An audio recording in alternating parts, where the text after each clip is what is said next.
জান্নাত এবং জাহান্নামের মাঝখানে লোকটি যখন থাকার জায়গা পাবে, সে জান্নাতের দিকে তাকায়া দেখবে আর কাঁদতে থাকবে।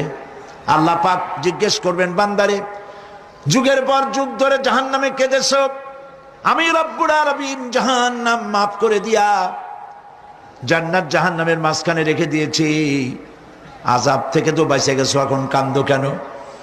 লোকটি বলবে, রব্বুল আলামিন কান্দি এই কারণে, জাহান্নাম থেকে মাফ করেছো, তোমার শুকরিয়া আদায় করি। জান্নাত তো আমার কপালে নাই, কিসমতে নাই, কিন্তু জান্নাত আমি এখান থেকে দেখতে পাচ্ছি, জান্নাতের সুঘ্রাণ আমার নাকে আসতেছে, কপালে নাই যাওয়ার। আমি কাঁদি এই জন্য, তুমি যদি মেহেরবানি করে আমাকে জান্নাতের দরজার কাছে একটু দাঁড় করায় দিতা, প্রাণ ভরে তোমার জান্নাতের দৃশ্যটা একটু দেখতাম। আল্লাহ